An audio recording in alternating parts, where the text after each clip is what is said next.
Me puso la falla, Jairo Paternina, yo le escribí ahí al mensaje. No, ya te la quité, sí, yo leí el mensaje. Eh, Víctor creo que compartió unos ejemplos de impedimento y de recusación. No sé si el mismo Víctor o cualquiera de los que les haya enviado al grupo lo socialicemos, pues antes de avanzar por ahí 2 ejemplos de impedimento y 2 de recusación para compartirlo acá, ¿sí? Entonces Aide levantó la mano, cuéntame Aide. Doctora, disculpe, mire, mi compañera María Carolina no se ha podido conectar porque presenta inconvenientes con su internet. Ok, listo. Ok. Bueno, muchísimas gracias.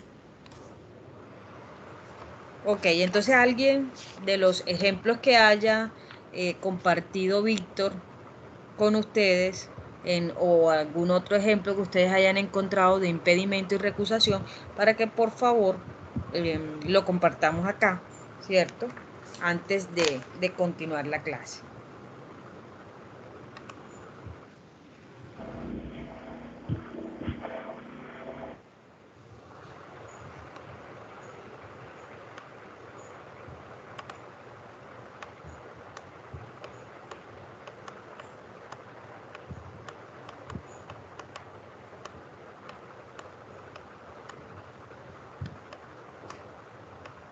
Hola.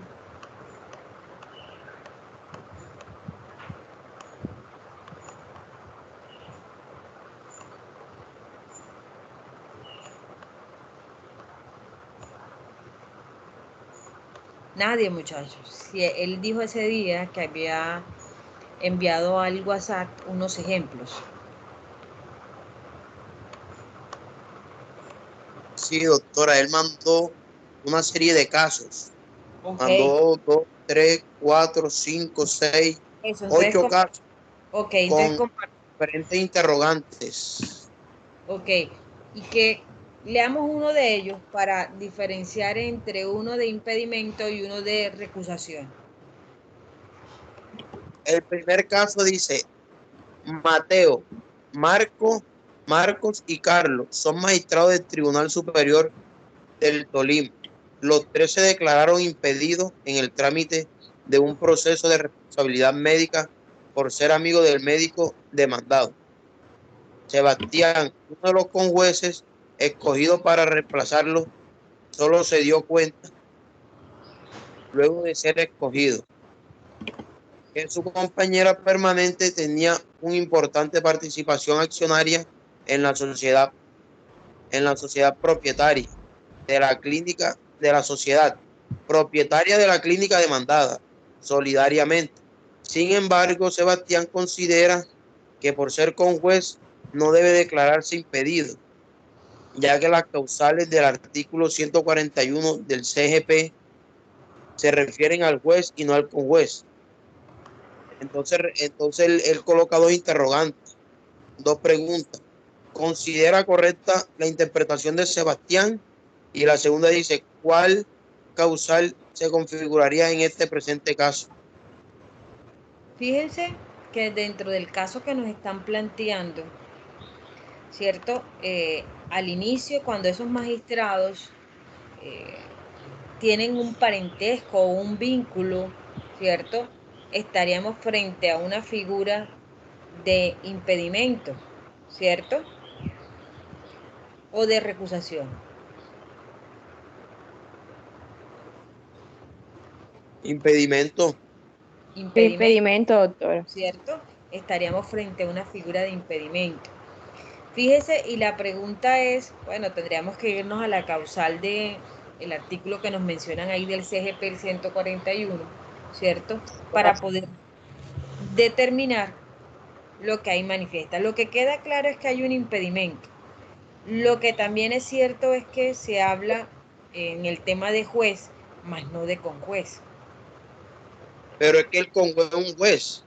Es Entonces correcto. caería, el conjuez es un juez. Por obvias razones caería también ahí inmerso en esa causal. Y Yo la fíjense, interpreto. fíjate que el mismo código nos dice que cuando se nombra un conjuez actúa con las mismas calidades, ¿cierto? De un magistrado o de un juez. mientras demore o todo lo que dure el proceso. Así lo dice el código, ¿cierto? Si bien no lo dice taxativamente, no lo señala de esa forma, pero sí dice que el conjuez asume las funciones de un juez o de un magistrado en caso que lo nombren de conjuez. O sea, que él tiene las mismas responsabilidades, ¿sí? Frente a la decisión que él tome en ese caso. Fíjense que en ese ejemplo, ¿y hay alguno de recusación? El segundo, doctor. ¿Qué dice? Lo voy a leer. Sí. Dice, Sócrates demanda a Platón en un proceso verbal sumario por incumplimiento contractual. El proceso correspondió al juzgado tercero civil del municipio de Bogotá, donde el juez es el señor Alejandro, quien es hermano medio de Sócrates. Sin embargo, su relación siempre ha sido distante, en tal punto que hace cerca de 5 años no se veían. Dadas las circunstancias, el juez considera que no se configura causal de impedimento. La pregunta sería, usted como apoderado de la parte demandada, ¿recusaría al señor juez o estaría de acuerdo con que no se configura la causal? Ok. Fíjense, ¿cierto? Frente a ese ejemplo que nos están planteando ellos ahí. Estaríamos frente a una causal de una recusación.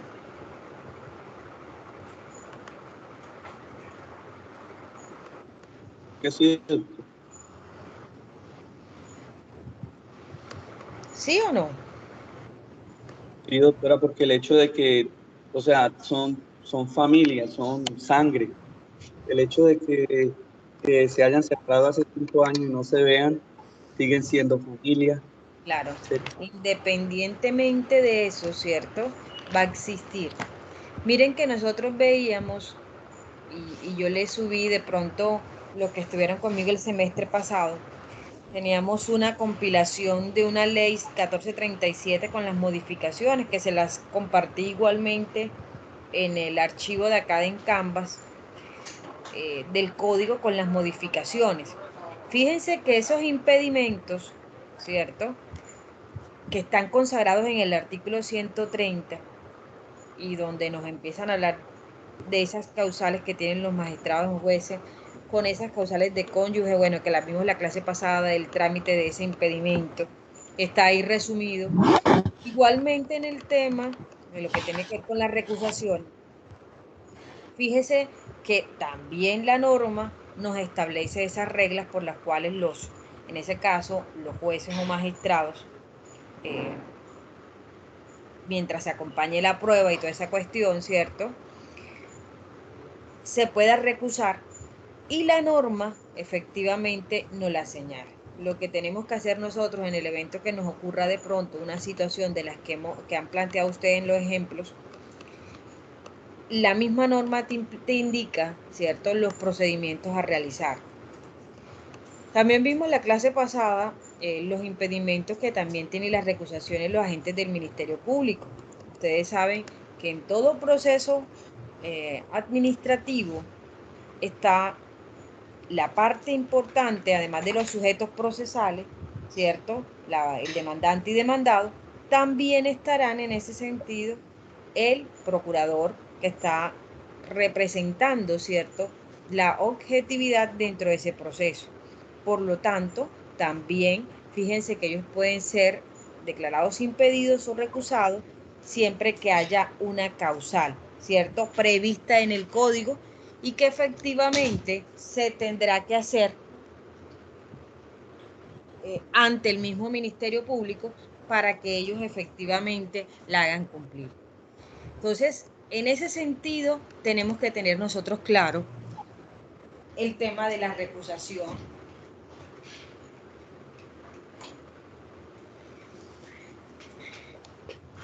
¿Qué es importante también tener presente? Fíjense, y a mí no me interesa de pronto que nos sepamos de memoria el tema de los impedimentos de recusación, porque eso está ahí. Simplemente es diferenciar uno de otro. Hay que tener presente que la misma norma también nos va a establecer la capacidad y la representación y el derecho de postulación que solo tenemos los abogados para hacer. En el caso de las capacidades y representaciones en las entidades públicas, ¿cierto? Porque en este tema, recuerden ustedes que en materia administrativa, ustedes van a representar en algún momento a una entidad pública, ya sea a través de administrado, como también lo podrán hacer asesorando una entidad de esta o representándolo. Hay que tener en cuenta que para comparecer, ¿sí?, tener esa capacidad de representación en esos procesos, es importante en qué calidad actúa usted, ¿sí?, como demandante, como demandado, como interviniente en los procesos contenciosos administrativos, ¿cierto? Y en ese caso deberá acreditar alguna de las funciones. En el evento de que usted lo haga como demandante, como demandado, para eso están los poderes, ¿cierto? E igualmente, en el caso de pronto de usted como entidad representando una entidad o un órgano, digámoslo así, de una entidad estatal, usted como ese ente judicial que lo va a representar, llámese Ministerio Público, llámese Superintendente, llámese cualquiera de los que hacen parte al organigrama del Estado, procurador, contralor, fiscal, cualquiera de esas personas que tenga una jerarquía, ¿cierto?, tendrá que efectivamente también acreditar la calidad en que actúa, ¿cierto? Y obviamente es como cuando ustedes son en un proceso y ustedes van a representar al representante legal de esa entidad, ¿cierto? Entonces, Cámara de Comercio, usted va, pide una certificación de alguna de esas sociedades, ¿cierto? Y ahí aparece el representante legal fulano de tal, ¿sí? Y entonces el poder cumple esa función supremamente importante donde usted, ¿cierto?, acreditará en qué parte está actuando. Por ejemplo, el presidente del Senado, ¿a quién va a representar? Obviamente representa a la nación. Y obviamente, ¿frente a qué asuntos? Todos los asuntos que se relacionen, obviamente, con la rama legislativa. ¿Eso lo hace quién? El presidente del Senado, ¿cierto?, una vez este sea elegido. Y efectivamente así vamos a mirar en la rama judicial. En la rama judicial tiene su representante. No van a ir todos los jueces a asistir a un proceso. No, para eso está un director ejecutivo de la administración judicial que efectivamente representa los intereses de la rama judicial. Obviamente él no irá, pero sí delega a uno de sus asesores para que él asista a través de un poder, ¿sí? Entonces, todos esos casos, ¿cierto?, que uno va mirando, dependiendo el sujeto procesal, en qué calidad actúa, así será, pero tiene que siempre demostrarse a través de un poder este tipo de circunstancias. Igualmente ocurrirá en los casos de pronto donde esté relacionado más con el tema de impuestos y de contribuciones. Ya ahí en ese sentido, para eso está el director, en este caso de la DIAN, que hará, o digámoslo así, tiene la competencia para actuar, ¿cierto? Y representar cada demanda o situaciones que se presenten relacionadas con esas contribuciones o con esas tasas, dependiendo en la oficina que se encuentre. Por ejemplo, si ustedes pagan impuestos, ¿cierto?, se van a dar cuenta que todos los años la DIAN le envía a uno al correo, ¿cierto? Le envía al correo para que efectivamente realice, por así decirlo, el seguimiento al pago de esos impuestos, y al omitir de pronto ese pago de esos impuestos, la misma dirección, la seccional donde uno tiene que declarar, iniciará los procesos. Y obviamente no va a ir la directora, la DIAN, a presentar procesos por todos los que no han pagado impuestos en el departamento, ¿no? Para eso ella tiene una unidad, una oficina jurídica a quien le delega un poder y que éste puede actuar y representa a la entidad como tal y realiza esos cobros. Entonces, fíjese que cada uno, y así ocurre igualmente la representación en las entidades territoriales. a nivel nacional, departamental o municipal, dependiendo del órgano que la represente, ¿cierto? Podrá actuar y delegar a través de sus apoderados o la persona que ellos obviamente autoricen. Ese tema de la capacidad o ese derecho de postulación, que así lo decimos, fíjense, solamente los abogados podemos comparecer en un proceso, ¿sí? Efectivamente, habrá casos donde usted puede darle poder a una persona para que se notifique de alguna decisión judicial, ¿cierto? Pero llámese en trámite, digámoslo así, administrativos, en lo que concierne a procesos, deberá hacerlo siempre por conducto de un abogado que esté debidamente inscrito, ¿cierto? O habrá casos exceptos donde la misma ley le permite que usted pueda intervenir de manera directa, ¿sí? Entonces, en ese sentido, fíjense que lo podrán hacer. Ahora, los abogados que están vinculados, digámoslo así, a esas entidades o a esos organismos del Estado que ellos representan, siempre tendrán que llevar ese poder otorgado por el representante legal, ¿cierto? Para que efectivamente pueda realizarse y pueda tener aceptación, por así decirlo, dentro de ese proceso. Cuando uno va a demandar, ¿cierto? En cualquier proceso, de pronto ustedes que ya han tenido esa experiencia, por así decirlo, de pronto de manera virtual, de pronto a algunos les haya tocado ya la parte presencial antes de todo esto o hayan asistido a algún proceso, ¿cierto? Uno mira que como abogado, lo primero que uno hace es el poder, ¿cierto? ¿Para qué? Para poder actuar dentro de ese proceso. El semestre pasado nosotros hacíamos un poder, ¿sí? Y mirábamos todo lo que confiere en ese poder, todas las facultades que el Código General del Proceso en el artículo 70, ¿cierto? Le atribuye a un abogado para que él reciba, para que él seccione, para que él efectivamente concilie, para que haga todas las funciones que están ahí. Por eso es fundamental el poder. Si ninguna de esas funciones está expresamente señalada, ¿cierto? La capacidad para representar o a una entidad del Estado o a un particular puede estar limitada. Y en ese sentido, ¿cierto? Es lo que uno busca dentro de un proceso, tener todas las facultades para poder actuar. No que se suspenda una audiencia porque tú no puedes actuar dentro del proceso porque no tienes esa calidad. En los procesos contencioso administrativo existe unos requisitos, digámoslo así, de procedibilidad para poder actuar. Yo les manifestaba en la clase el semestre pasado, dentro de esos principios o esos requisitos para uno poder demandar, tengan presente ustedes que en materia administrativa siempre en algunos casos va a existir la conciliación como un mecanismo que requiere para la posterior presentación de una demanda. Hay casos como en el de nulidad y restablecimiento del derecho, como reparación directa, como controversias contractuales, ¿cierto? Que obviamente usted podrá, en ese sentido, o tiene que presentar requisitos de procedibilidad. Y eso es sumamente importante. La ley... Perdón, doctor. Sí. ¿Cuál sería el requisito de procedibilidad? La conciliación. El requisito de procedibilidad, y ya lo vamos a mirar en el artículo 131, que nos los exige como requisito previo para demandar.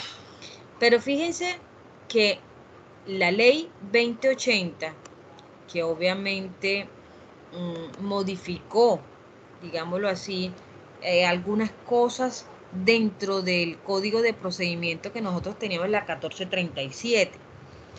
Y en el tema de lo que tiene que ver con los particulares que representan obviamente estas entidades públicas, ellos incluyeron en ese artículo 159 que habla de la capacidad y la representación, incluyeron una parte que, digámoslo así, la norma no lo incluía, ¿sí? Y es la parte final de ese artículo que nos habla del tema contractual.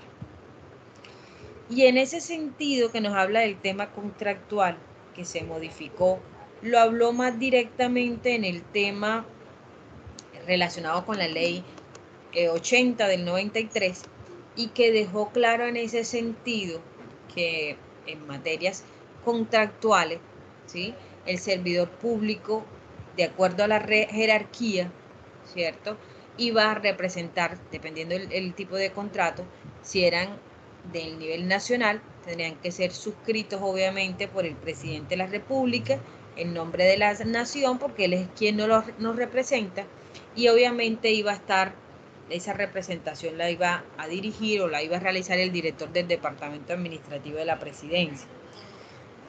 Eso, obviamente, la misma norma, por así decirlo, lo establece, así lo dejó claro en la compilación o dentro de la reforma que se hizo, y que ahí queda claro que dependiendo la jerarquía o el órgano, así va a representarlo.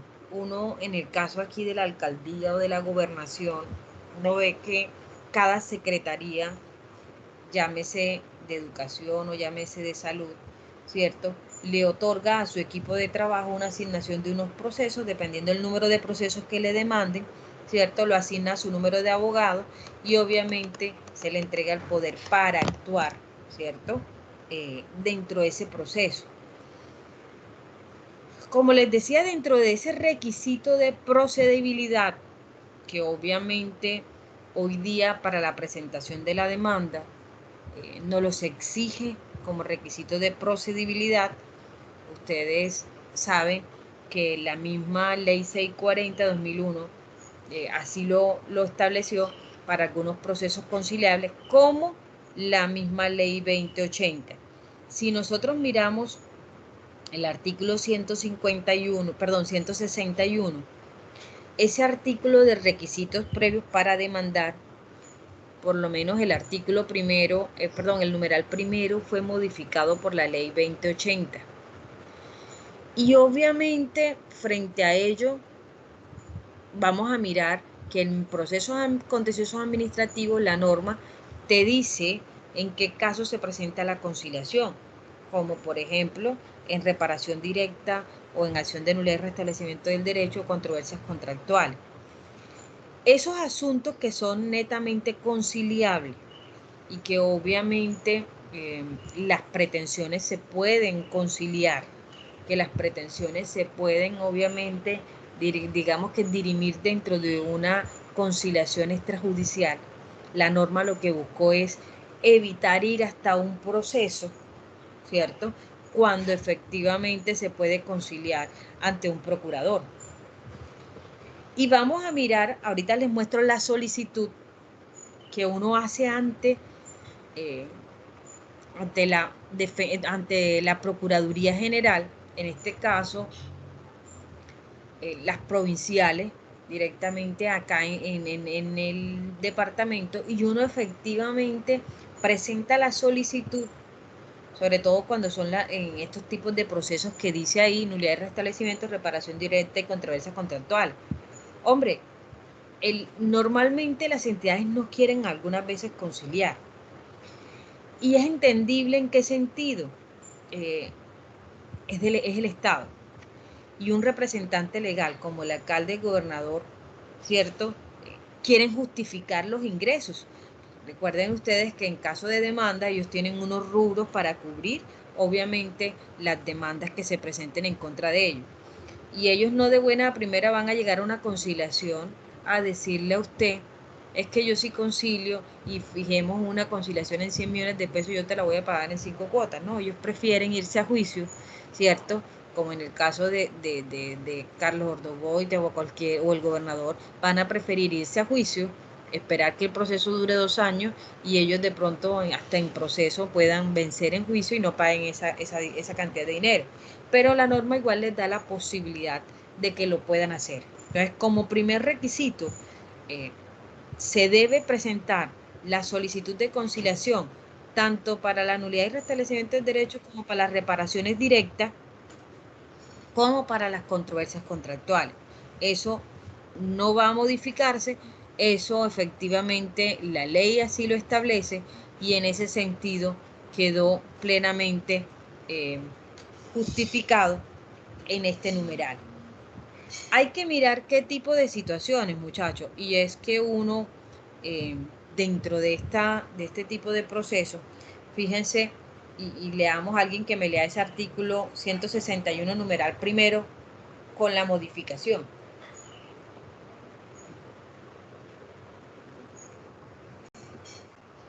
Cuando los asuntos sean conciliables, el trámite de la conciliación extrajudicial constituirá requisito de procedibilidad de toda demanda en que se formulen pretensiones relativas a nulidad con restablecimiento del derecho, reparación directa y controversias contractuales.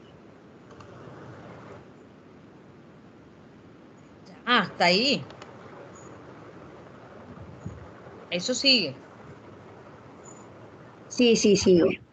El requisito de procedibilidad será facultativo en los asuntos laborales, pensionales, en los procesos ejecutivos diferentes a los regulados en la Ley 1551 del 2012, en los procesos en el que el demandante pida medidas cautelares de carácter patrimonial en relación con el medio de control de repetición o cuando quien demande sea una entidad pública.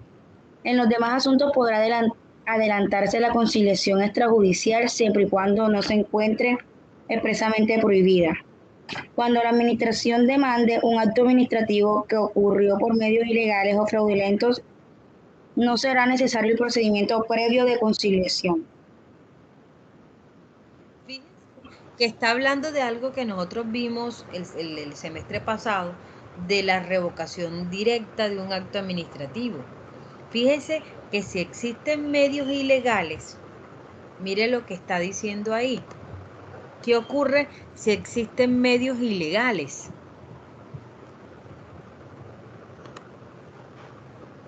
¿Qué dice la norma cuando existen esos medios ilegales? O sea que no es necesario ese procedimiento previo de conciliación. No es necesario el procedimiento previo de la conciliación. ¿Sí? Y frente a eso, mire que nos está planteando, y fue de las cosas que nos trajo la reforma, y es que en los asuntos laborales será facultativo el requisito de procedibilidad. Por ejemplo, yo no sé si ustedes recuerdan, el doctor Iroldo es uno de los jueces, al igual que el doctor José Alejandro, que ellos agotan ese principio, ese requisito de conciliación, que no es facultativo, fíjense ustedes, la norma no se los impone, no es imperativo, sino que le da la facultad a ellos de creerlo, pero ellos, yo se los preguntaba y ellos me decían, no, es que de pronto es más fácil evitarme un proceso, todo un trámite de un proceso, agotar todas las etapas procesales si se logra una conciliación. ¿Sí? Entonces él dice, a veces es mejor un buen arreglo que un pleito largo y que muy probablemente no te va a ir bien, ¿cierto? En temas pensionales, obviamente, es un tema que uno, lo que quiere la persona, y si tiene obviamente y cumple los requisitos, es adquirir su pensión, ¿sí? Y obviamente, por lo que luchó y lo que consiguió todos esos años, a menos, ¿cierto?, de que se logre demostrar que utilizó o que adquirió su pensión con otros medios ilegales, ya eso es otra situación. Pero en ese sentido, fíjense que la norma nos lo está diciendo y dice algo supremamente importante, que ese medio de control de repetición, fíjense que la entidad, por así decirlo, puede acceder a repetir contra el funcionario, ¿sí?, que efectivamente omitió o que permitió a través de su actuar una mala decisión, que en ese caso se ve condenado el municipio o el departamento y que la entidad paga, pero él repite contra ese funcionario. ¿Sí? Y eso hay que tenerlo supremamente claro. Miren, y les voy a proyectar una solicitud de conciliación que no recuerdo si el semestre pasado, cuando estábamos viendo nosotros, se las haya compartido, pero igual se las voy a compartir ahora para que veamos y miren que ese tipo de solicitudes, miren que uno normalmente lo que uno hace cuando hace esa solicitud a través del poder, uno lo que hace es dirigirlo al procurador judicial delegado ante el tribunal administrativo y obviamente solicita la conciliación, quien sea el citante, quien sea el citado, dependiendo del que nosotros tengamos. Y nosotros dentro de ellos un poder normal. Ya ahí no nos vamos a ensayar o a mostrar un poder porque ya todos lo hemos visto. Lo que sí quiero que veamos es obviamente la solicitud, que es la que me interesa que miremos. La solicitud, cuando usted hace la solicitud de conciliación, prácticamente está resumiendo la demanda, ¿sí? Ya prácticamente tiene la demanda lista, porque es lo mismo que usted va a presentar en la demanda, ¿cierto? Simplemente que acá lo va a hacer ante la Procuraduría Judicial. Y miren que uno lo que busca dentro de ellos, y tiene que dejar claro, que es un proceso de nulidad y restablecimiento del derecho, las peticiones que usted busca o pretende dentro de ese caso. Recuerden ustedes que en las nulidades y restablecimiento del derecho, usted lo que busca es o que se declare nulo ese acto administrativo y asimismo que se te repare, ¿cierto?, los daños causados. En este sentido, pues piden las nulidades de varios actos administrativos donde afectó a una persona por una decisión por parte de la entidad. Y por último, ordenan obviamente el restablecimiento de ese derecho, ¿cierto?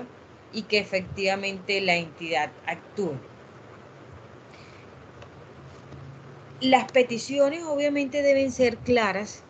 Ojalá ahorita que veamos cuando se presente una demanda, cada hecho sea por separado, cada petición sea por separado de manera clara.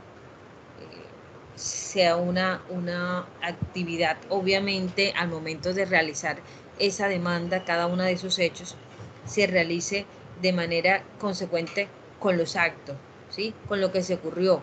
Si obviamente yo lo que voy a demandar es que me declararon insubsistente en un cargo, yo lo primero que tengo que decir obviamente en los hechos es desde cuándo estoy vinculada a esa institución o a esa entidad, a través de qué modalidad de contrato, ¿cierto?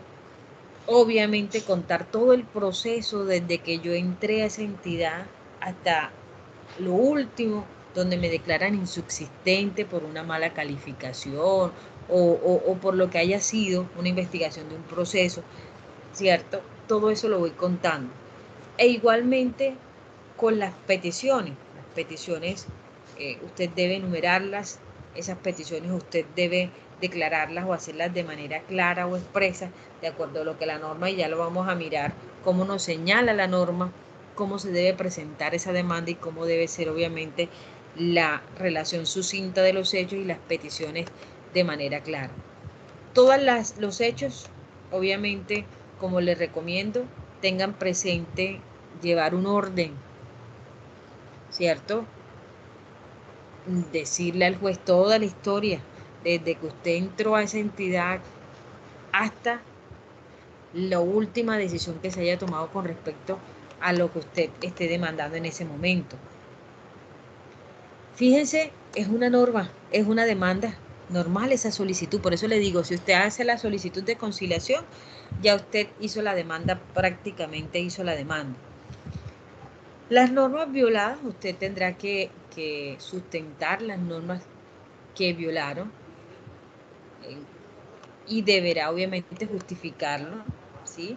Obviamente ese va a ser el fundamento de derecho y usted ahí empieza a señalar cada uno, ¿cierto?, de esos aspectos. Miren, y otra cosa que les recomiendo, hay un tema que se llama extensión de la jurisprudencia, que nosotros también vamos a ver, y ese tema de la extensión de la jurisprudencia, también pueden aplicarlo ustedes acá.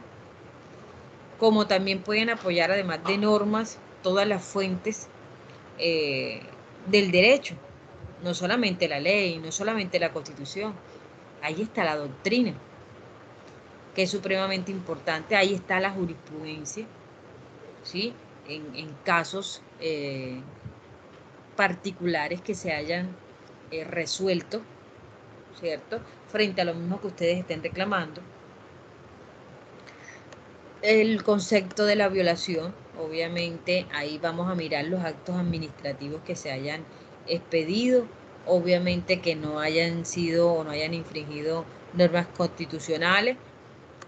Se relacionan todos los actos administrativos expedidos por la entidad. Como estamos hablando de entidades públicas, recuerden que ellos todo lo expiden a través de actos administrativos. Ahí empieza uno, dentro de ese concepto de violación, a explicar cada uno donde hubo la violación, ¿cierto? Frente a esa norma o a través de ese acto administrativo donde usted considera que no se tuvo en cuenta y que fue violada de pronto una norma constitucional o la ley. Sentencias, mire que también fuentes del derecho tengan presente la jurisprudencia, es supremamente importante. Van a encontrar ustedes muchos casos que van a estar respaldando sus decisiones. Y fíjense que es una demanda. La competencia obviamente también es importante. Yo sí les recomiendo hoy día, con el tema del plagio y con todo este tema de los derechos de autor, hay que parafrasear, hay que, digámoslo así, darle, en este caso, ese crédito a quien redacta o a quien manifiesta en algún escrito, ¿cierto?, que es de su autoría. Entonces, por eso ustedes encuentran los pies de página y encuentran obviamente los números de la sentencia donde se sacaron esos conceptos.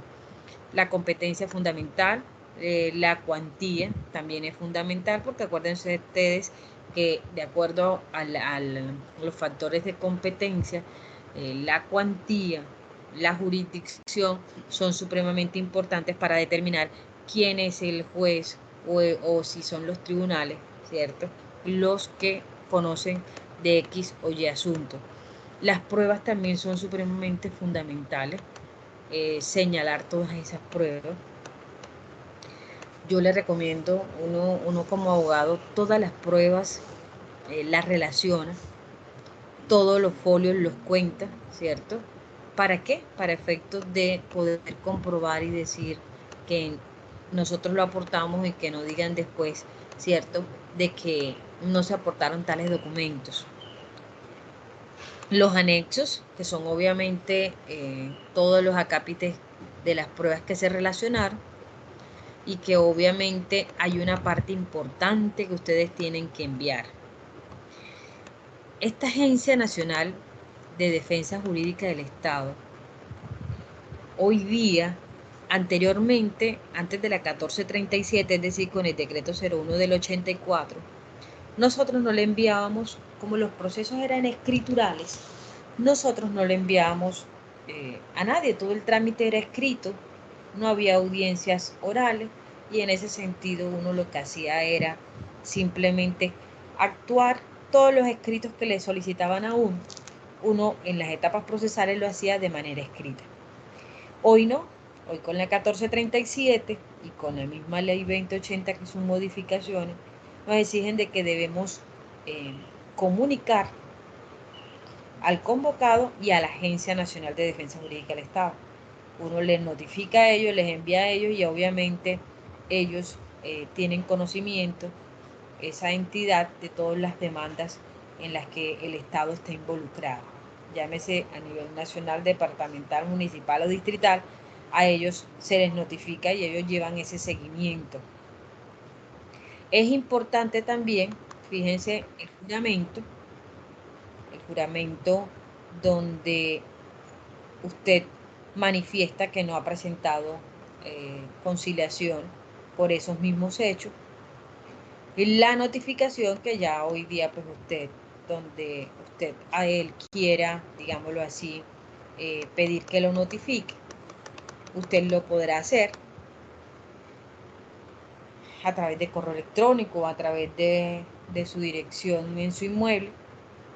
Y si nos damos cuenta, muchachos, frente a esta solicitud de conciliación, es un proceso prácticamente donde ya usted hizo la demanda. O sea, usted ya tiene, si no concilió, ya tiene la demanda montada y lo que hace es presentarla. ¿Sí? Entonces, fundamental, cuando ustedes tengan un proceso de nulidad y restablecimiento de derechos, reparación directa o controversias contractuales, y enseguida imagínense requisito de procedibilidad. Si a usted no presenta eso al momento de la demanda, se la van a rechazar, ¿cierto? Por no cumplir con un requisito que se llama conciliación extrajudicial en ese tipo de proceso. Los hechos, sí les digo, es correcto, requisito sine qua non. Ustedes ya ahí sí, ustedes tendrán presente los hechos, lo que yo les he dicho, la relación. Bueno, el poder, ya obviamente todos hemos visto un poder. Hemos visto aquí en este caso que se dirige obviamente al procurador judicial. Y obviamente, pues ahí se especifica todo, las actuaciones de lo que vamos a hacer, qué tipo de medio de control. Obviamente, las facultades conferidas al abogado, ¿cierto? Ya nosotros sabemos que estas descripciones que establece la norma, el CGP, hay que tenerlas plenamente claras. No se les olvide nunca, yo creería que como para abogado, la más importante de todas, ¿cierto? Que es la de recibir. Ojo, si no colocamos recibir, imagínense, nos vuela el cliente. Antes que colocar, formular pretensiones, conciliar, coloquen esa de recibir para que no haya duda, ¿cierto?, de que usted se le otorgó esa facultad y que usted puede cobrar y luego le devuelve al cliente, ¿cierto?, lo que queda de acuerdo al fallo que hayan emitido, ¿sí? Entonces, fíjense, también aquí está el poder ya cuando es, obviamente, ante el tribunal, aquel era dirigido a la Procuraduría, ¿cierto? Y obviamente también se señala en ese sentido las facultades que tiene. Igual esas se las voy a colocar ahorita ahí, se las voy a subir en Canva para que tengan un modelo de esas solicitudes. Si en algún momento de su vida se les presenta, lo tengan presente. Adelante. En el caso de la Agencia Nacional Jurídica del Estado, pues por lo general, pues no sé si nos puede hacer un poquito más énfasis acerca de la agencia en ese papel de... ¿En cuál? ¿En cuál? De la Agencia Nacional Jurídica del Estado en cuanto a... ok. O sea, que ella sí. lleva, sí. Esa entidad, fíjense que la Agencia Nacional de Defensa Jurídica del Estado, todos los procesos, eso es nuevo, eso se da a partir de la 1437 de 2011 hacia acá. Ellos obviamente se le otorga esa facultad. ¿Cuál es la función? Digámoslo así, si ustedes buscan, ellos tienen un manual donde ellos hablan de sus funciones, ¿cierto?, de la Agencia Nacional Jurídica del Estado. Fíjense que ellos prácticamente lo que hacen es orientar, llevar la defensa del Estado o un control, por así decirlo, de todas las funciones para actuar en los procesos, obviamente donde el Estado esté involucrado.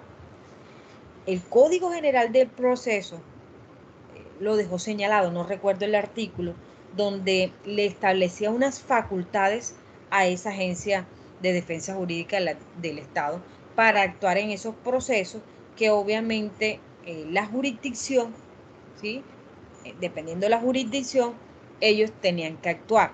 Entonces ellos decían, y no recuerdo, ojalá si de pronto alguien lo ubica, la Agencia de Defensa Jurídica del Estado, como actúa como apoderado judicial de esas entidades públicas, Ellos tienen facultades para proponer excepciones, tienen facultades para aportar, solicitar pruebas, tienen facultades para llamar en garantía.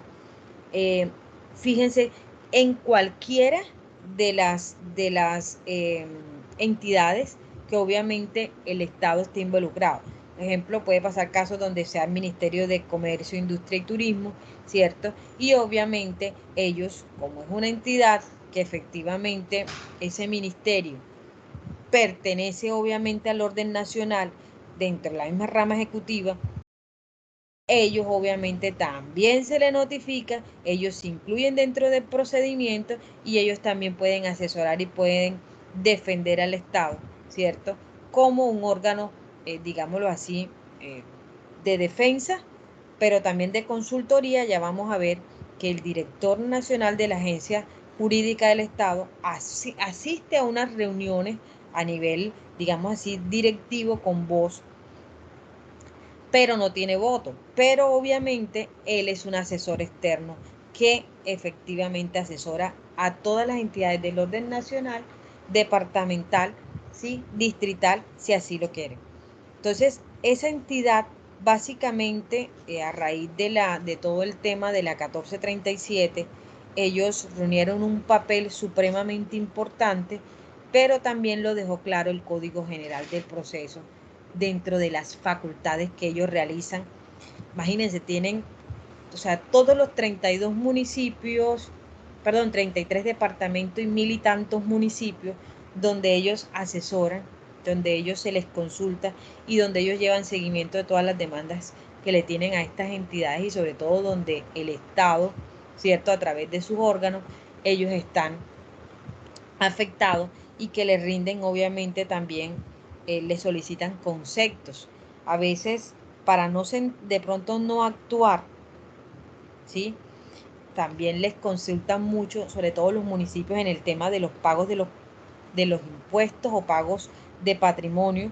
Los municipios le dicen, hombre, mire, ¿usted qué me orienta o qué me aconseja frente a esta demanda que tengo de un municipio, ¿cierto? Y donde tengo que pagar. Entonces ellos, sus abogados se reúnen y dictan un concepto que muchas veces, más como órgano consultor, más que vincular, o sea, que sea de carácter vinculativo o de un carácter de que se vea obligado a actuar frente a ese concepto.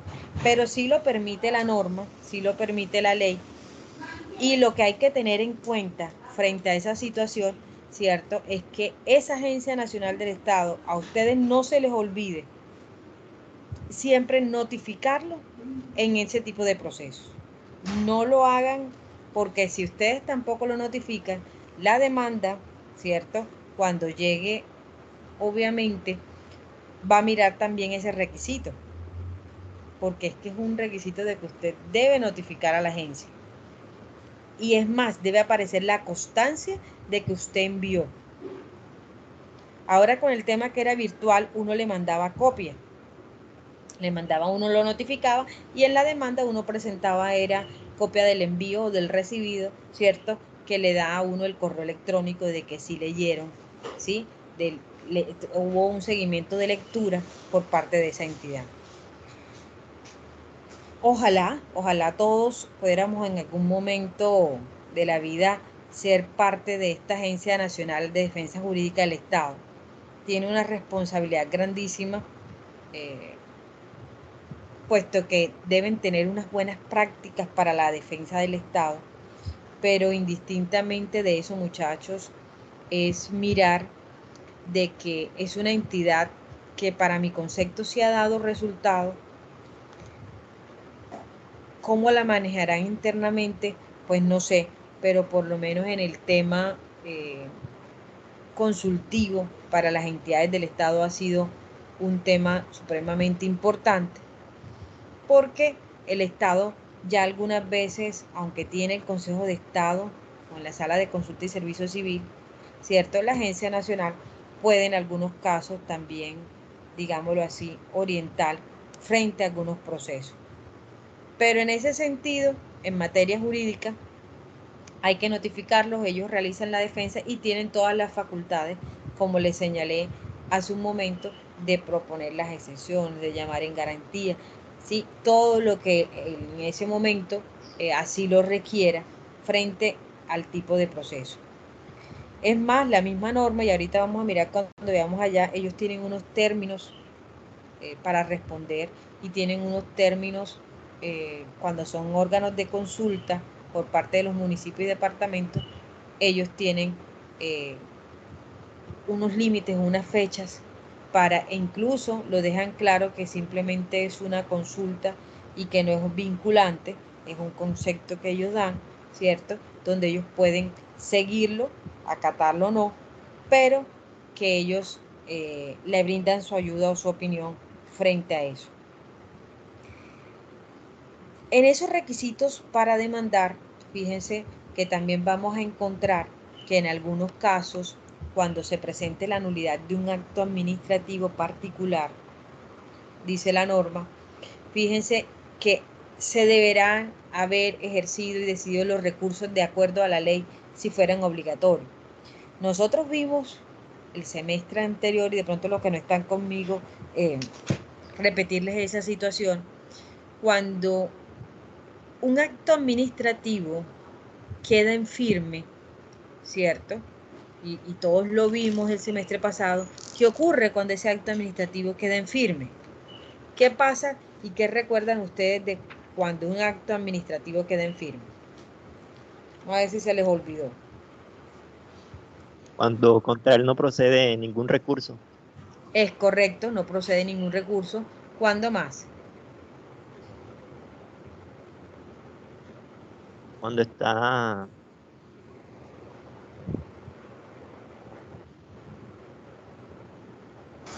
Así cuando bien sí procede algún recurso. ¿Cómo?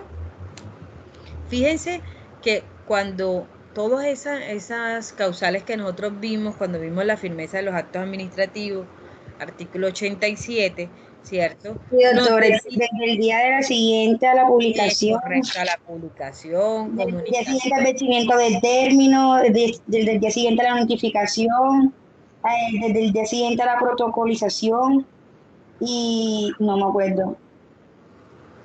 No me acuerdo más.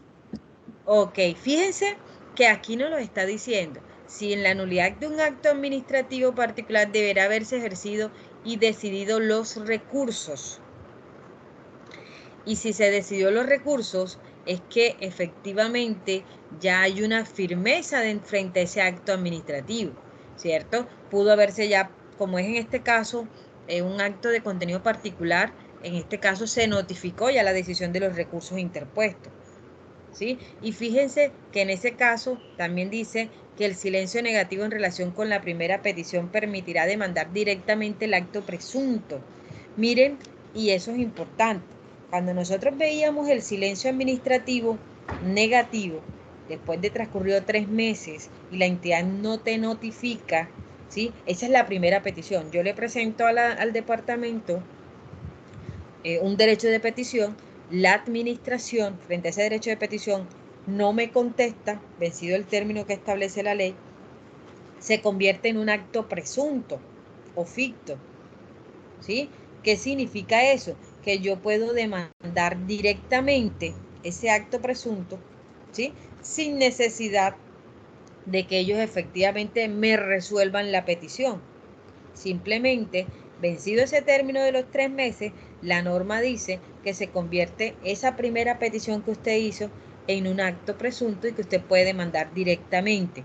No importa los términos, ¿sí? No va a tener que estar pendiente, no, es que es una nulidad y restablecimiento del derecho y se me vence a los 4 meses. No, la norma ahí sí le permite en ese sentido demandar directamente sin tener en cuenta los términos. Fíjese, y dice ahí, si las autoridades administrativas no hubieran dado la oportunidad de interponer los recursos procedentes, no será exigible el requisito al que se refiere este numeral, ¿sí?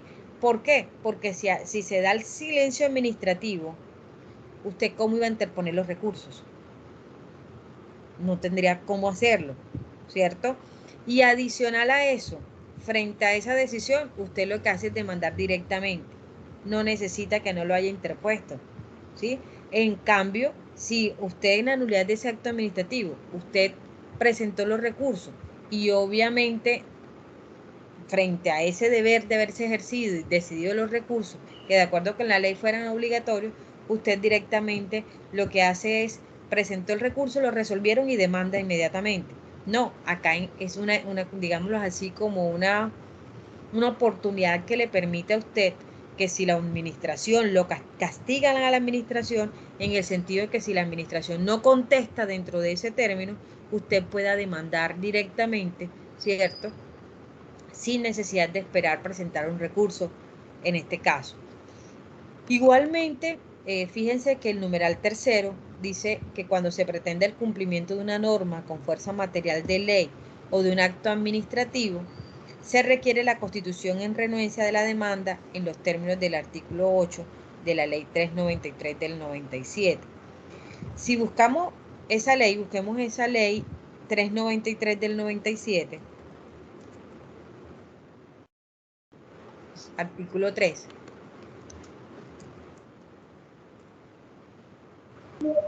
Doctora, disculpe, ¿me repite la ley, por favor? Sí, ley 393 del 97.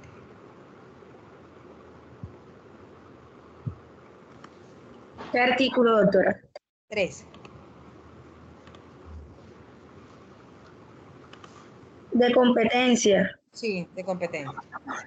De las acciones dirigidas al cumplimiento de normas con fuerza material de ley o acto administrativo, conocerán en primera instancia los jueces administrativos con competencia en el domicilio del accionante. En segunda instancia será competente el Tribunal Contencioso Administrativo del departamento, el cual pertenezca el juzgado administrativo. Parágrafo. Las acciones de cumplimiento de que conozca el Consejo de Estado serán resueltas por la sección o subsección de la Sala de lo Contencioso Administrativo, de la cual haga parte el consejero a quien corresponda en reparto. Su trámite se hará a través de la correspondiente secretaría. El reparto se efectuará por el presidente de la corporación, entre todos los magistrados que conforman la Sala de lo Contencioso Administrativo en forma igualitaria. Fíjense que nos está hablando de la competencia y nos está hablando de esas leyes que tienen, o digámoslo así, esos decretos que pide el gobierno que tienen fuerza de ley. Esos decretos que se convierten en unos actos administrativos que promulga el Ejecutivo, ¿cierto? Y que efectivamente, por así decirlo, son decretos leyes que ofrecen una posibilidad de tener una aplicación como una ley. Por eso cuando ustedes escuchen normas con fuerza de ley, enseguida se les viene a la mente enseguida los decretos con fuerza de ley que pide el Ejecutivo y que tienen una misma aplicación que una ley, ¿sí? En ese caso no necesita la aplicación o la intervención del Congreso. Generalmente cuando se da un estado como el que nosotros estamos, de urgencia, de donde se tiene que ejecutar por un caso de urgencia, obviamente el presidente lo puede hacer y ya nosotros lo vimos, ¿cierto? Como en el caso que tenemos desde el COVID, desde el 2020, todos los decretos con fuerza de ley que el presidente pidió, ¿cierto?, con motivo de un estado de excepción. Entonces, para que ustedes ahí en ese momento se ubiquen en ese aspecto. Miren que nos está diciendo ahí en qué momento entra un juez a tener competencia para conocer cuando sean esos decretos con fuerza de ley, cuando entra el Consejo de Estado, y por eso nos manda efectivamente a esa ley 393 del 97. Igualmente nos habla ese mismo artículo con la protección de interés, de derechos e intereses colectivos. Si nos damos cuenta ahí, nos está hablando de dos medios o de dos acciones, ¿cierto? Si hablamos de interés colectivo, uno inmediatamente se va a ese derecho constitucional de una acción popular, ¿sí? Inmediatamente cuando uno oye un interés colectivo, una acción popular, una acción de grupo, ¿sí? Entonces uno inmediatamente frente a eso, estamos frente a esos que ustedes me imagino que lo vieron en el administrativo general, la 472 del 98, que nos habla de esas dos acciones constitucionales que todos, digámoslo así, debemos de conocer. en protección a esos derechos colectivos. Si usted mira ese artículo 144, usted va a mirar ahí inmediatamente, busquemos ese artículo 144 antes de pasar.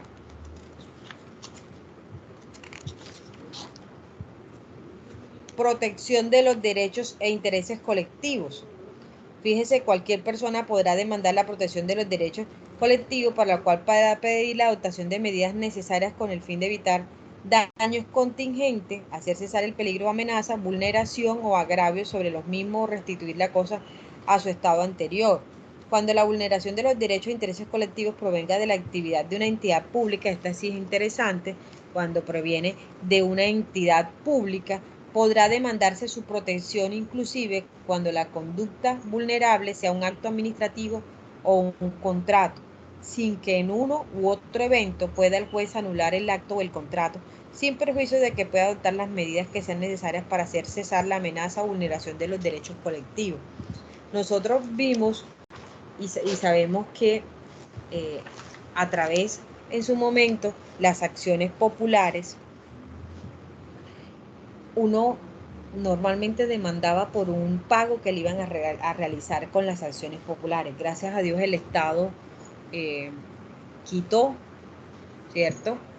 Y lo que hizo fue decir, si usted va a demandar en una acción popular, va a presentar esa acción, que sea porque usted considere que ahí se requiere para la protección de un interés colectivo, donde esté en peligro el medio ambiente, o en algunos casos la afectación de la salud, sin esperar una remuneración. Anteriormente usted veía un año donde los edificios que no tenían rampla, era una demanda, era una acción popular, y mucha gente se hizo mucho dinero con eso.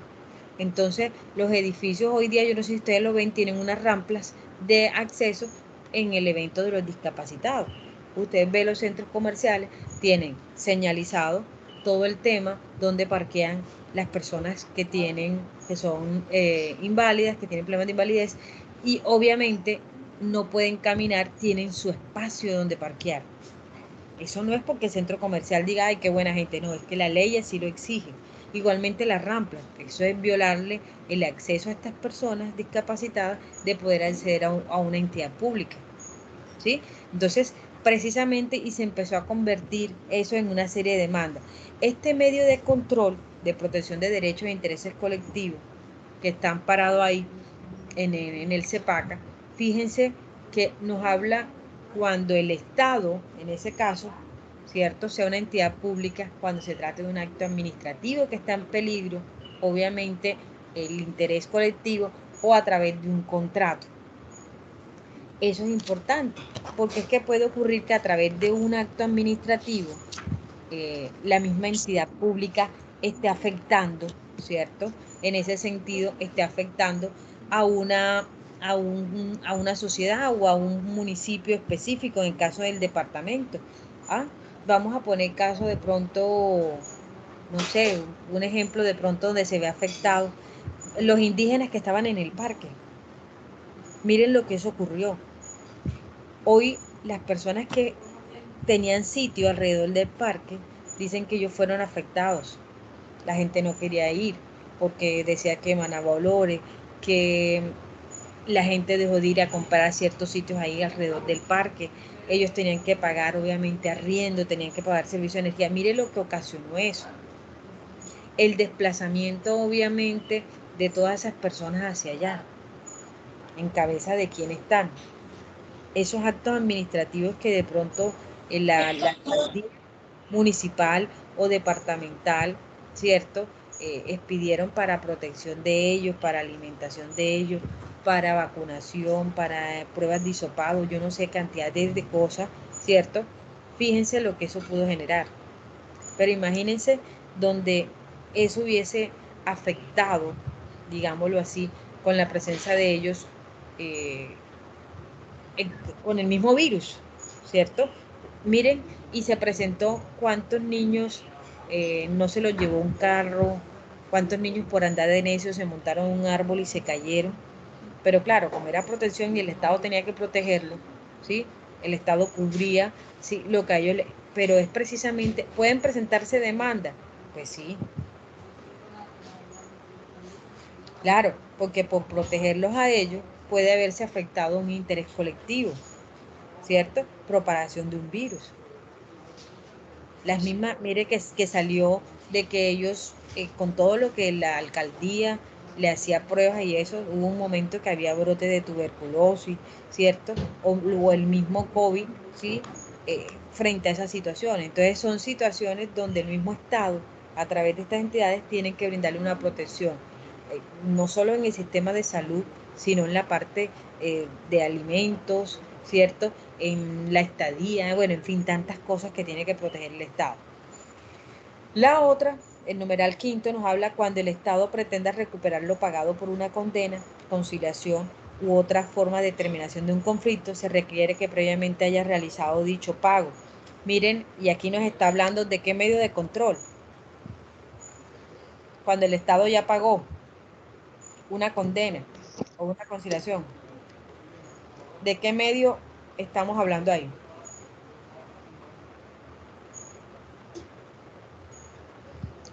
¿De cuál, muchacho? Yo creo que lo alcanzamos a ver el semestre anterior, no recuerdo. ¿Cómo se llama ese medio de control?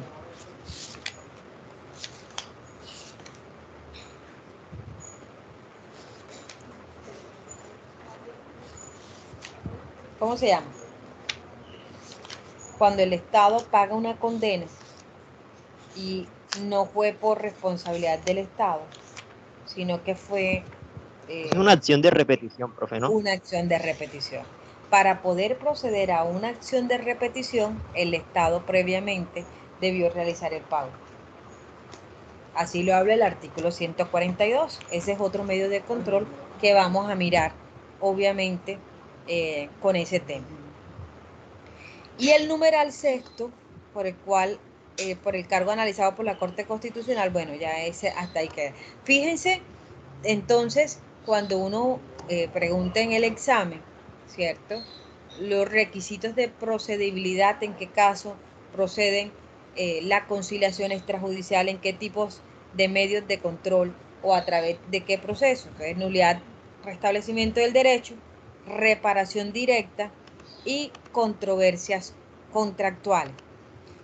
Igualmente, fíjense que nos da en algunos casos otro tipo de eventos donde nos permite como requisito previo para demandar, en el caso de la acción de repetición, para poderlo hacer, ¿cierto? Haber pagado la nación esa condena que haya sido producto de una sentencia o producto de una conciliación. Fíjense que frente a eso nos habla del contenido que debe tener una demanda. Y frente a ese contenido que debe tener una demanda, recuerden ustedes cuando veíamos los requisitos o contenidos para un derecho de petición, cuando se iba a iniciar la actuación administrativa. Lo primero que uno veía, ¿cierto? Allá en el caso de los derechos de petición, ¿qué era? ¿Sí? A la autoridad que en ese caso íbamos a dirigir, ¿cierto? Entonces uno colocaba si era municipio, si era el departamento, uno previamente hacía eso. Acá, cuando uno, aunque en la demanda, uno normalmente coloca señor juez administrativo, ¿cierto? Entre paréntesis, bueno, del circuito de Montería, entre paréntesis reparto, porque no sabe uno, obviamente, a quién se le iba a asignar o a quién se le asigna, viene la designación de las partes y su representante. Todos hemos visto una demanda donde queda plenamente identificado quiénes son las partes dentro de ese proceso, ¿cierto? Su representante legal plenamente identificado, ¿sí? En ese sentido, también colocamos el tipo de proceso que vamos a presentar, ¿cierto? Eso no puede quedar por fuera, tiene que quedar ahí establecido dentro de esa demanda, ¿cierto? Además de las partes, a quién vamos a demandar, ¿sí? obviamente a qué dependencia, quién la representa legalmente, si tenemos el nombre de quien la represente legalmente o quien haga sus veces, lo colocamos.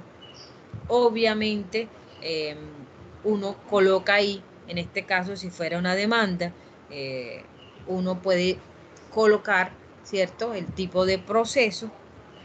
Si usted así lo quiere, puede colocar de pronto la norma que efectivamente ampara ese tipo de proceso para demandar, ¿sí?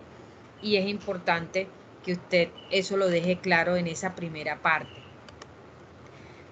Fíjese que nos habla en esos segundos, y era lo que yo les decía ahorita que les mostraba la solicitud de conciliación, lo que se pretenda, ¿sí? Lo que se busca, lo que usted quiere llegar a obtener con esa presentación de esa demanda.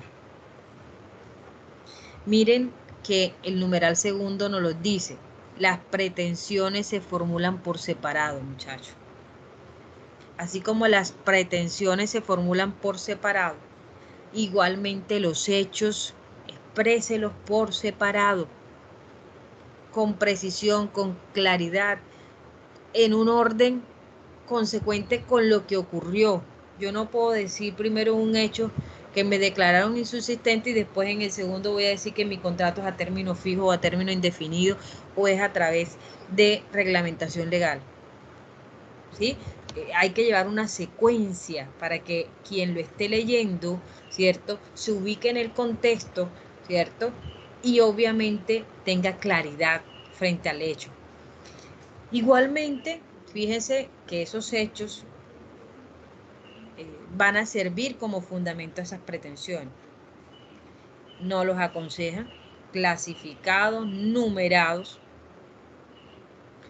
no porque tenga mayor cantidad de relato el hecho va a ser mejor o menor, no. Usted, frente a esa expresión de ese hecho, lo importante es que sea preciso, claro y conciso en lo que usted va a manifestar, que sea entendible, que eso sea de una forma que el que lo lea, ¿cierto?, no le quede duda. Los fundamentos de derecho de las pretensiones. Fíjense, eso es fundamental, muchachos, los fundamentos de derecho. Ya les dije, ustedes pueden usar las fuentes, obviamente, del derecho, de la jurisprudencia, usted puede utilizar la doctrina, la ley, la misma Constitución, ¿cierto?, que amparen esas pretensiones. Fíjense, y es algo importante aquí, cuando se trate de impugnación de un acto administrativo, fíjense, y cuando yo les mostré la solicitud, como allá era a través de acto administrativo, tenía que indicarse las normas violadas y explicarse el concepto de su violación. Por eso cuando yo les mostraba, y les voy a mostrar nuevamente, como esto era una demanda de acción de nulidad y restablecimiento del derecho, se tenía que hacer eso. Por eso cuando usted veía aquí, y se lo voy a mostrar nuevamente, como era un acto administrativo, normas violadas y concepto de violación, ¿sí? Los actos administrativos acusados vulneran los artículos 5, 13, precisamente en razón, eso no fue porque al momento de hacer la demanda para que quedara más bonita se coloca eso, no, es en fundamento al artículo 162, numeral, aquí está, 4, ¿dónde están? Sí, numeral 4, donde habla de los actos administrativos, deberá indicarse las normas violadas y explicar el concepto de la violación. Por eso ustedes, ¿cierto?, van a encontrar ahí esos artículos donde están todas las normas que justifican eso.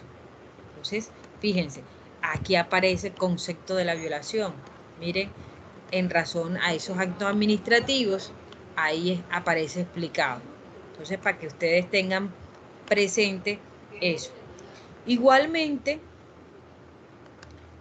el numeral 5 de ese artículo 162 nos habla de la petición de las pruebas que el demandante pretende hacer valer.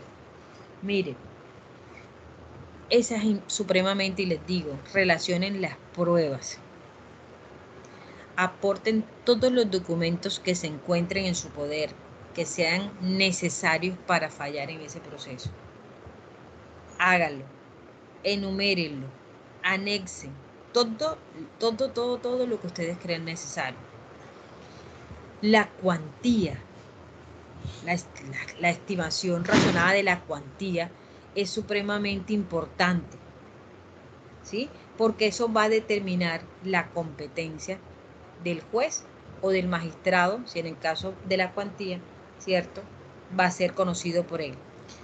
Viene un numeral supremamente importante y que fue modificado, el numeral 7.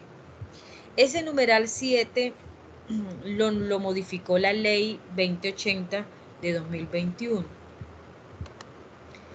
Y ese sí hay que tenerlo presente. El lugar y dirección donde las partes y el apoderado de quien demanda recibirán las notificaciones personales.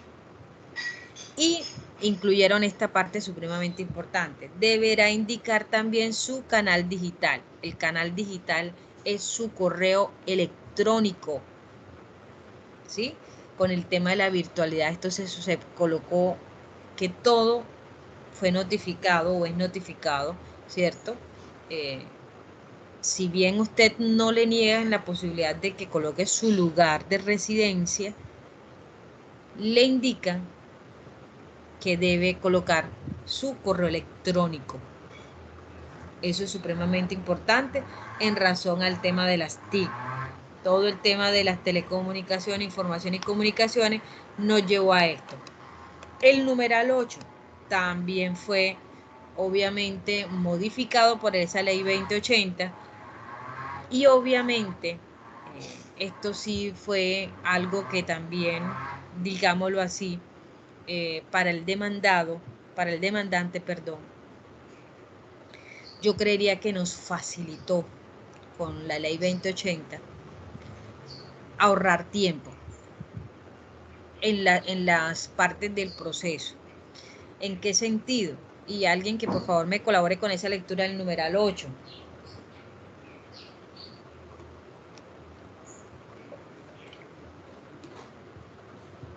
Sí, numeral 8. Sí.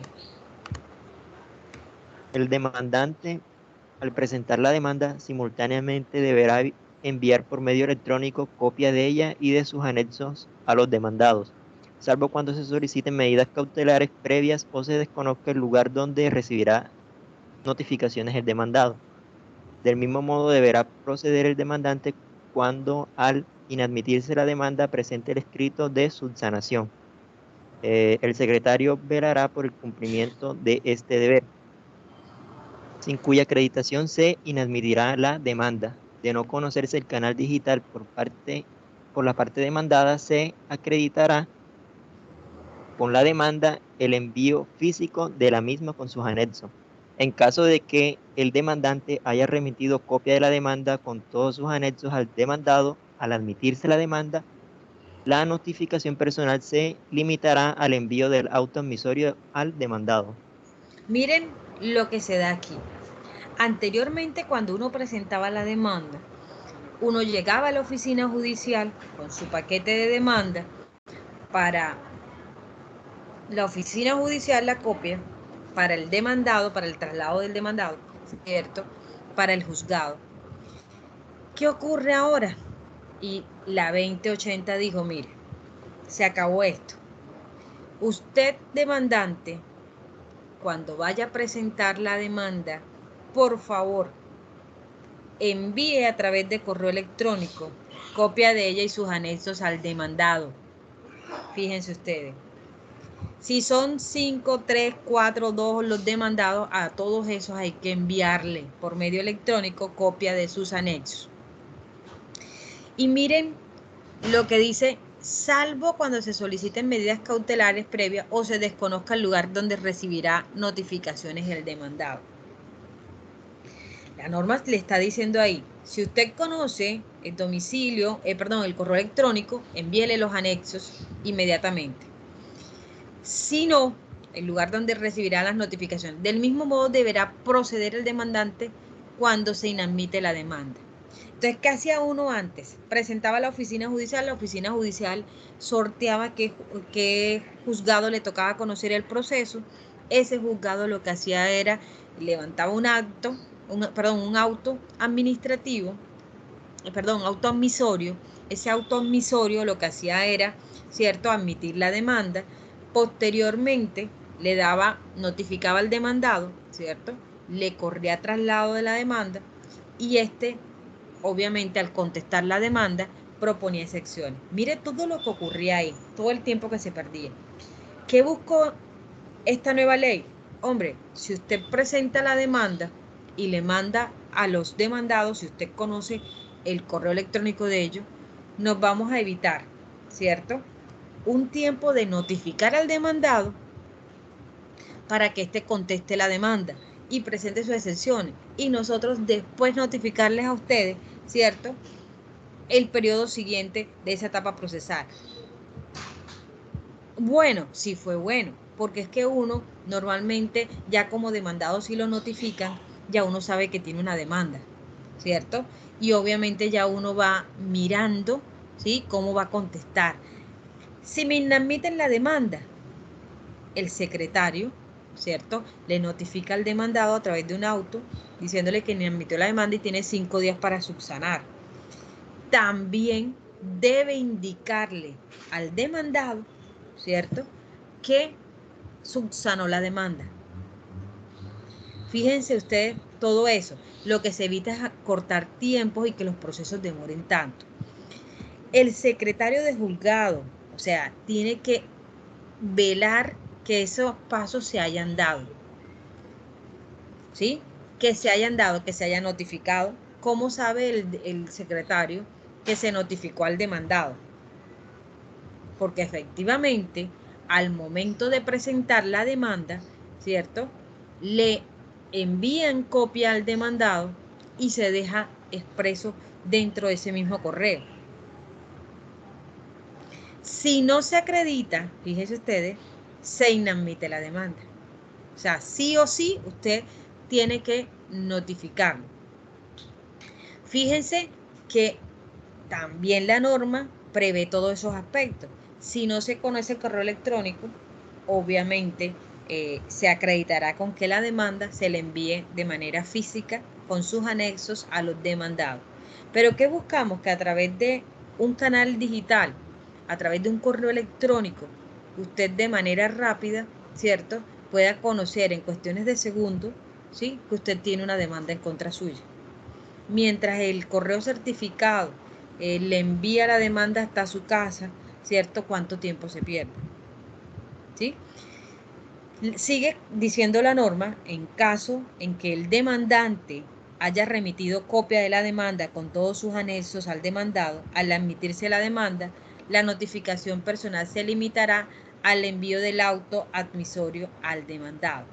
Fíjense que queda claro que en ese sentido lo que se hace es remitir copia de la demanda, ¿cierto?, con todos los anexos, ¿sí? Y en ese caso, el secretario de juzgado lo que hace es que certifica, ¿cierto?, admite la demanda a través de ese auto admisorio y lo que hace es notificar, ¿sí?, el auto admisorio al demandado. Miren todo lo que se buscó con esta nueva ley 2080. Algunas personas dicen, no, que eso no acorta tiempo, no reduce tiempo. Claro que sí reduce tiempo, porque el que sabe lo que se da en la presentación de la demanda, ¿cierto?, inmediatamente analiza que sí hay una reducción de términos. Claro, ¿cuánto se demoraba cuando uno presenta la demanda? La oficina judicial hacía el sorteo ese mismo día, ¿cierto?, mientras se enviaba al juzgado. Posteriormente el juzgado, de acuerdo al número de procesos asignados en turno, estudiaba la admisión de la demanda.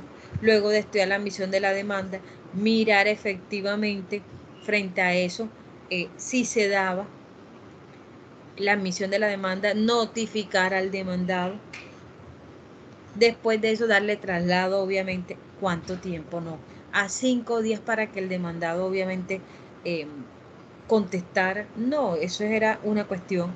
Sí, entonces fue importante, ¿cierto? Esto que realizó la ley 2080 con el tema de la reducción de ese, digámoslo ahí, de esa etapa procesal, y que en ese sentido, a mi modo, sí hubo, hubo reducción de términos y obviamente nos favoreció un poco en el tema de los procesos administrativos.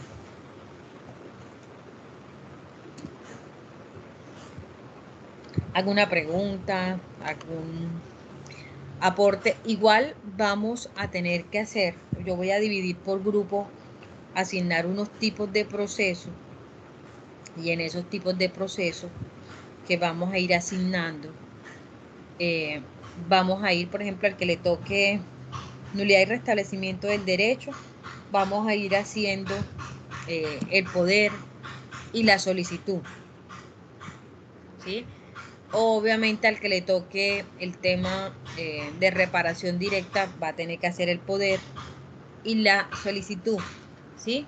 Para poder entender un poco más el tema que lo que tiene que ver con el tema administrativo. Muchachos, vamos a dejar hasta ahí. Para el martes les voy a pedir el favor, me van a leer sobre el tema relacionado con las pretensiones. Ese tema de las pretensiones, la individualización de las pretensiones y todo eso, que ahí está el artículo en la norma, me van a buscar. ¿Qué reformas trajo la ley 2080 de 2021 en cuanto al tema de la oportunidad de presentar la demanda?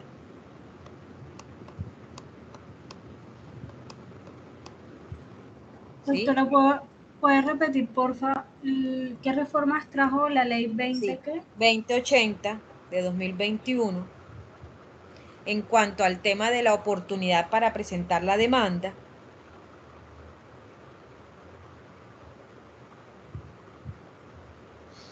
Y en cuanto al tema de lo que tiene que ver con las individualizaciones de la pretensión, si la ley 2080 hizo alguna reforma o se mantiene igual a lo que la 1437 de 2011 nos traía referente al tema. ¿Sí? Entonces, sobre esos dos aspectos me van a buscar la ley 2080. Yo les colgué ahorita en el archivo en Canvas, les coloqué el tema relacionado a la ¿qué? A la ley 1437 con sus modificaciones, que también les puede servir. Y obviamente hay en Google hay algunos artículos que hablan de algunos aspectos que han modificado la ley 2080. Entonces solamente me van a leer eso sobre el tema, qué modificaciones, si las hubo o si se mantiene, no hay ningún inconveniente. Modificaciones de la ley 2080. Sí, la oportunidad, claro está, la oportunidad para presentar la demanda, si qué artículos se modificaron, cuáles fueron las modificaciones que se presentaron con el tema de la oportunidad para presentar la demanda y el tema de la individualización de las pretensiones. Cómo estaba antes con la 1437, cómo está ahora con la 2080 de 2021. ¿Sí? Entonces, muchachos, nos vemos el martes, si Dios lo permite, para continuar con el tema. Doctora, ¿Sí? doctora, muy buenos días. Mucho Buenos días. gusto, Madian Villadiego. Disculpe, la interrumpo. Yo es primera vez que ingreso a la clase, no había podido ingresar. Soy nueva en la universidad, vengo de la Universidad de Secar y estoy bastante dispersa en las materias. A ver si me colaboran de pronto. Villadiego Benítez, ¿sí? O sea, Sí, tú señora. sí me aparecías en lista. y había preguntado por ti. Bueno, mira, aquí en Canva, en Team, o aquí mismo en Canva, Sí. encuentras las grabaciones de las clases, ¿sí? Tus Sí, compañeros ya creo que mandaron un link para que te agreguen al curso, al link de WhatsApp, ¿cierto? Eso para que me colaboren con el link. Gracias, doctora. Correcto, ya te lo enviaron. Y en cuanto a los temas que hemos visto y las grabaciones, yo sí te sugiero que las tomes de TIN antes que la borres, porque creo que cada 10 días o cada 15 días creo que se desaparecen de ahí. Pero hemos visto, ¿cierto? Desde que iniciamos la clase el 26, vimos el tema de lo que de la jurisdicción contencioso administrativo. Creo que también en el chat podrás encontrar algo que vimos de la jurisdicción contencioso administrativo, cómo estaba conformada, ¿cierto? Vimos el tema de los impedimentos, la recusación Sí, señora. de los conjueces, que sería bueno que también para que te pongas al día lo vayas mirando, ¿vale? Entonces, Bueno, doctora, muy amable, muchas claro que sí. gracias. Entonces, muchachos, nos vemos la otra semana, si Dios lo permite. Feliz día para todos. Igualmente. Doctora, Igualmente para ustedes. Ok. el modelo ese que nos explicó ahora. ¿El qué? El modelo ese de que nos Ok. estuvimos. Yo lo subo en Canvas. Ya Bueno, se lo subo en